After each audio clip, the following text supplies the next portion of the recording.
कि हम लोग कब्ज का मतलब ये समझते हैं कि 3 दिन तक स्टूल ना आना और 3-4 दिन से स्टूल ही नहीं आई तो उसको लोग कब्ज समझते हैं। हालांकि वास्तविकता में ऐसा नहीं है।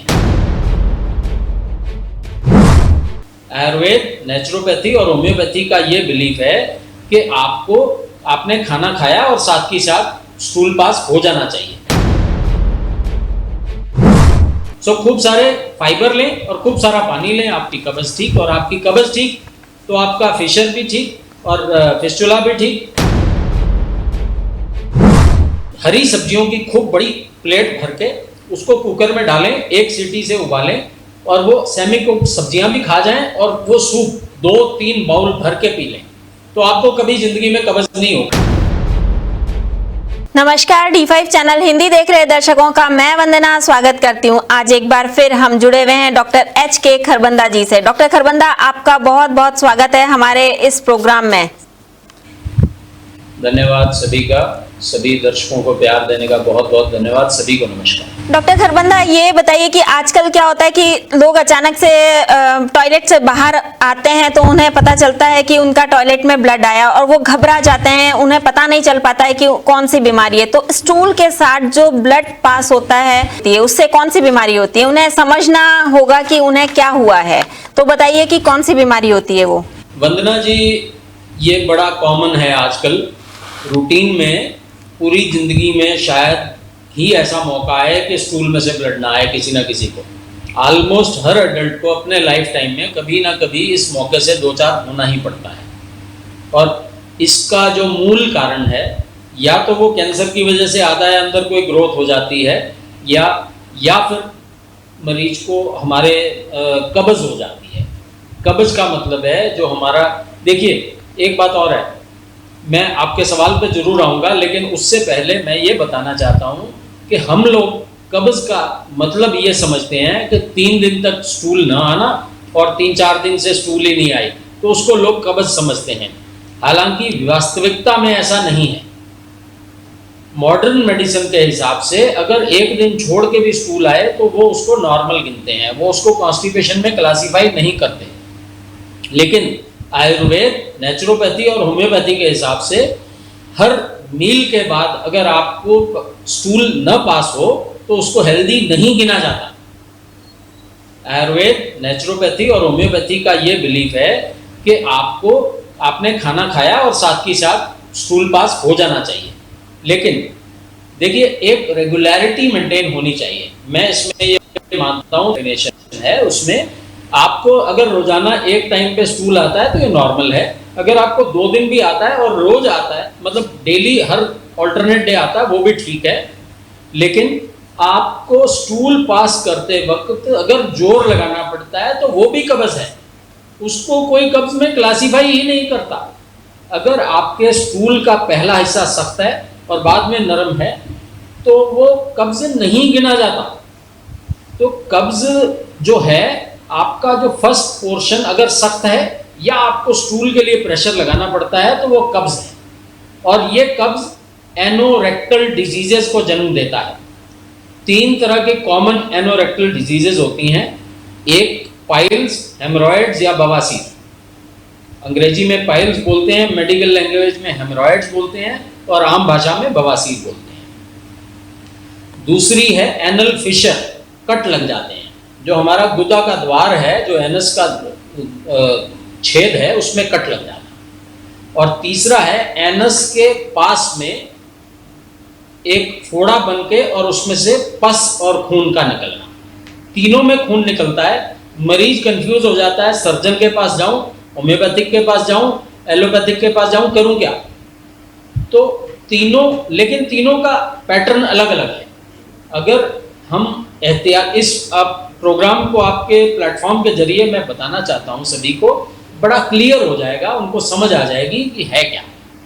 अगर आपका जो खून है, स्टूल आपने पास कर लिया, जोर लगा लिया और जब आप उठने लगे तो ब्लड की धार चल पड़े, तो ये बवासीर, हमें समझ आ जानी चाहिए। अगर ब्लड आपकी स्टूल के बाद आया तो वो पाइल्स। और अगर वो पाइल्स की 4 डिग्रीज होती हैं, शुरुआत में सिर्फ ब्लड आएगा, फिर सेकंड या थर्ड स्टेज में एक मस्सा नजर आ जाएगा आपको पास में, लेकिन सेकंड डिग्री में वो मस्सा अपने आप अंदर चला जाएगा। जब आप स्टूल के लिए प्रेशर देंगे तो मस्सा आएगा और फिर चला जाएगा। और थर्ड स्टेज में जो मस्सा है वो बाहर ही रहेगा और आपको हाथ से अंदर करना पड़ेगा, फिर भी अंदर चला जाएगा। और चौथी स्टेज में तो मस्सा बाहर लटक जाता है, बिल्कुल ऐसे लटक जाता है और वो फिर सर्जरी है चौथी स्टेज में पाइल्स की। लेकिन अगर हम अपनी कब्ज ठीक कर लें, अगर आपको स्टूल के लिए कभी प्रेशर ना करना पड़े, तो ये सारा कुछ रिवर्स हो जाता है। इसी तरह जो एनल फिशर है, फिशर में भी आप जोर लगाते हैं, लेकिन फिशर में जोर लगाते हैं और कट लगता है। कट लगता है तो साथ साथ खून आता है। जो स्टूल है उसके साथ लगा हुआ खून आएगा और उसमें दर्द होगी। पाइल्स में दर्द नहीं होगी, ये फर्क है बेसिक। पाइल्स में दर्द नहीं होगी और फिशर में दर्द भी होगी और खून साथ साथ आएगा। ये दोनों का बेसिक डिफरेंस है। और उसमें कोई मस्सा नहीं आएगा, उसमें कट दिख जाएगा आपको। और तीसरा है एनल फिशर। फिशर में आपका जो आपको फोड़ा होगा वो एनस के थोड़ा सा दूर होगा। हो सकता है आधा सेंटीमीटर दूर हो सकता है एक आधी उंगली दूर हो, और वो एकदम नहीं आएगा। उसमें क्या होता है कि एक फोड़े का छेद बाहर होता है, एक फोड़े का छेद, उसमें एक अंदर कनाल बन जाती है। ऐसे कनाल बन के एक अंदर भी छेद होता है। तो उसमें धीरे धीरे अंदर से छेद में पस जमा होती रहती है। जिस दिन वो पूरा गड्ढा, पूरी कनाल भर जाती है, फिर वो बस्ट कर जाता है। जब बस्ट करता है तो उसमें पस और खून मिक्स निकलेगा। ये फर्क है तीनों में, उसमें पस और खून। लेकिन दर्द उसी दिन होगी जिस दिन वो बस्ट करेगा। और जो वो एनल फिस्टुला का मरीज है, उसको अपना स्टूल या गंध उसके कपड़ों में लगा रहेगा। उसको रोजाना ये होगी कि डॉक्टर साहब रोज ही कुछ ना कुछ लगा रहता है, गीला रहता है, मेरे कपड़े गीले रहते हैं। तो वो फिस्टुला है। जहां आपको पेन के साथ ब्लड आता है स्टूल के साथ, वो फिशर है। जहां आपको पेनलेस ब्लीडिंग होती है स्टूल पास करने के बाद, वो पाइल्स है। और होम्योपैथिक, आयुर्वेदिक और नेचुरोपैथी में हम इसको बिना सर्जरी के इलाज करते हैं। कोशिश हमारी सिर्फ एडवांस्ड केस ऑफ पाइल्स या फिस्टुला अगर बार बार हो रहा है, बहुत ज़्यादा परेशान कर रहा है, तो उन केसेस में मैं कहता हूँ अगर 100 केस हैं तो सिर्फ 6 या 7 में सर्जरी की जरूरत पड़ेगी। 93% केसेस में हम बिना उसके सर्जरी कर सकते, बिना सर्जरी के हम इसे शानदार तरीके से इलाज कर सकते हैं। एक बात और, एक ब्लड जब आए उसके साथ में अगर आपको कैंसर के जनरल सिम्टम्स मिल रहे हैं तो आप अपनी जांच करवाएं। उसमें शरीर का वजन कम हो जाना, शरीर का रंग काला पड़ जाना, भूख मर जाना, और ये सारे अगर सिम्टम्स हैं आपको, उसके साथ अगर ब्लड आता है तो हम डेफिनेटली कैंसर की ओर हमारे शक की निगाहें जाएंगी, वरना हम इसको बड़े आसानी से टैकल कर सकते हैं। जीवन इसका कोई इलाज भी है? जी डेफिनेटली, मैंने आपको बताया तीनों की जड़ है कब्ज। तो कब्ज का इलाज, फिर से हम वहीं आ गए, हमारी लाइफस्टाइल। कब्ज लाइफस्टाइल क्या है? सुबह उठते ही पानी पिए। जिन लोगों को कब्ज है रात को सूप पिए। जब मैंने आपको पिछले एपिसोड में भी बताया था कि रात का जो खाना है वो 7 बजे से पहले हरी सब्जियों की खूब बड़ी प्लेट भर के उसको कुकर में डालें, 1 सीटी से उबालें, और वो सेमी कुक सब्जियां भी खा जाएं और वो सूप 2-3 बाउल भर के पी लें। तो आपको कभी जिंदगी में कब्ज नहीं होगी अगर ये फॉलो करेंगे। और फिजिकल एक्टिविटी, रूटीन एक्सरसाइज करनी ही करनी है रोजाना, और साथ में आपने रोजाना एक्सरसाइज और पानी का इस्तेमाल खाने के 50 मिनट बाद जितना मर्जी पानी पिए। और एक बात और, जितने कब्ज के मरीज हैं या कई लोगों को आदत होती है बिना स्मोकिंग के या बिना चाय पिए स्टूल ही नहीं पास होता, कब्ज ही उनकी खुलती, तो उन लोगों को ये पानी की बजाय वो लोग सुबह नींबू पानी लें, उसमें हल्का सा शहद डालें और उसके 2 गिलास पी लें सुबह उठते ही। अगर फिर भी उनको पेट साफ नहीं होता तो अगले 20 मिनट बाद फिर 1 गिलास और पी लें। वो मौका दें ताकि आपके स्टूल, देखिए कब्ज क्यों होती है, स्टूल फाइबर कम है और पानी कम है, इन दोनों को ऐड कर लीजिए, ठीक हो जाएंगे। फाइबर कहाँ से आएगा? रेशेदार सब्जियों से, मूली, गाजर, गोभी, हरे पत्ते, पालक, चलाई, बाथू।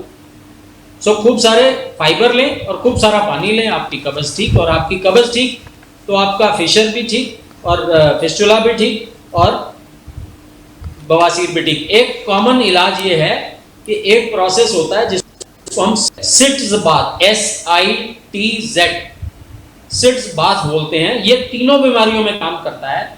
इसमें क्या करना है, एक परात ले लें या लें, उसमें गर्म पानी लें, उसमें हाथ डाल के देख लें कितना आप टॉलरेट कर सकते हैं, और उस गर्म पानी में आपने KMNO4, पोटेशियम पर मैग्नेट, जो लाल दवाई कुओं को साफ करने के लिए इस्तेमाल की जाती है, या गुरुद्वारे मंदिर में बर्तन साफ करने के लिए लाल दवाई जो इस्तेमाल होती है, उसके 3-4 क्रिस्टल डाल दें और उसमें बैठ जाएं।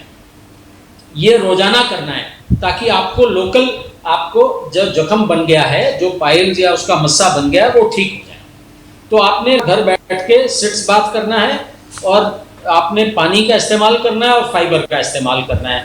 और अगर आपको दवाई हो चुकी है तो फिर उसकी होम्योपैथिक दवाइयां हैं, सल्फर है, नक्सवोमिका है, एस्क्यूलस है, हाइड्रास्टिस मदर टिंचर है, सियोनैंथस मदर टिंचर है, चेलिडोनियम मदर टिंचर है, कार्डस एम मदर टिंचर है, हेमीमेलिस मदर टिंचर है। इसकी बहुत सारी दवाइयां हैं।